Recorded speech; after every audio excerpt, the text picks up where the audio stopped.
धारिता बिना किसी परावैद्युत के यहाँ पे दे रखा है 0.5 माइक्रोफैराड है।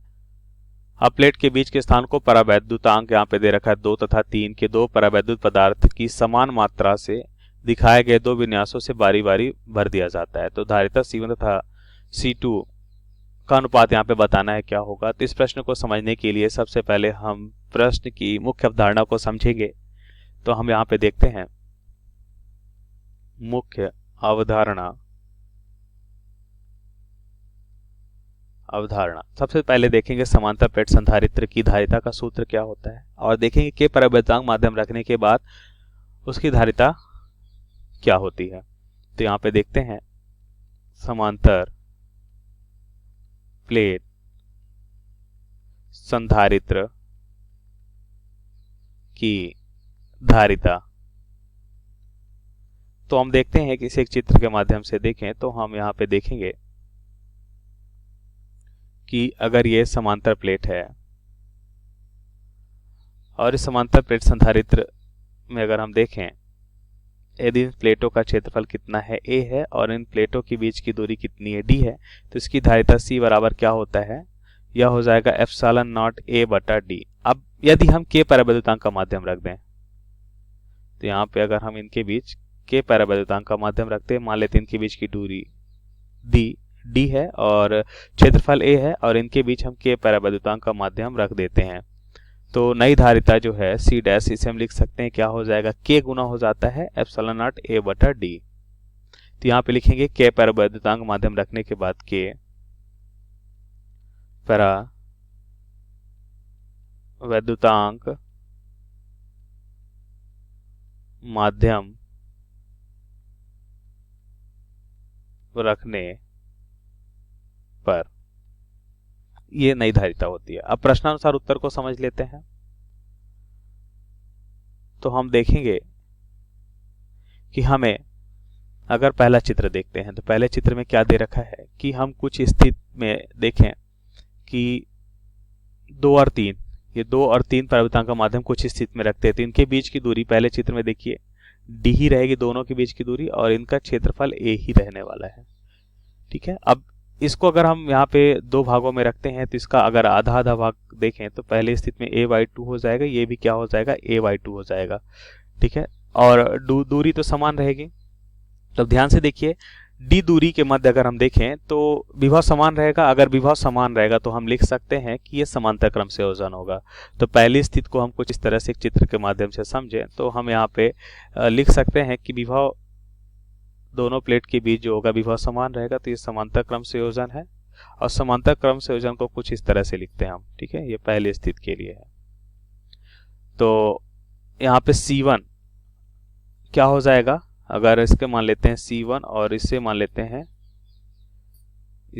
लेते हैं ऐसा 2 और 3 वाले 2 परावैद्युतांक और 3 परावैद्युतांक के लिए हम देखेंगे कि C1 जो है इसकी जो तुल्य धारिता होगी वो क्या हो जाएगी C1 प्लस C2। ये समांतर क्रम संयोजन में क्या होता है, जुड़ जाता है। ये समांतर क्रम संयोजन के लिए है तो हम देखेंगे C1 बराबर ये C2 प्लस C3 हो जाएगा। ठीक है, दोनों जुड़ जाएंगे। और जैसा कि हमने चित्र में देखा कि अगर समांतर प्लेट हम लेते और समांतर प्लेट के मध्य अगर इनका क्षेत्रफल a और इनके बीच की दूरी d होती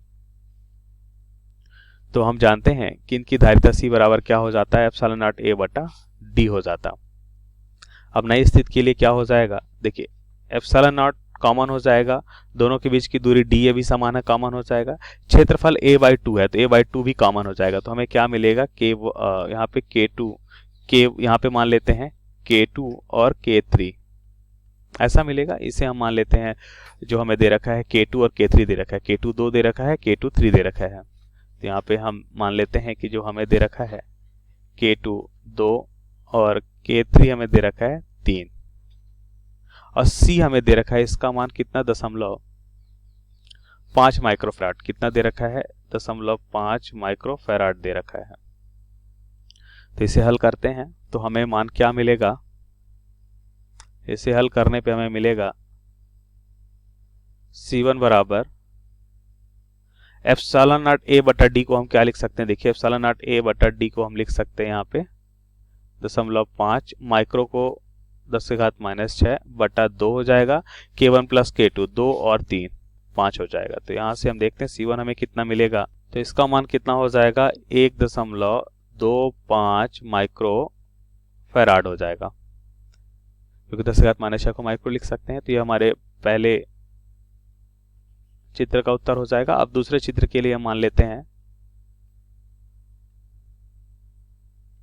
दूसरे चित्र के लिए अगर हम देखें तो क्या स्थिति बनेगी, ध्यान से देखिए।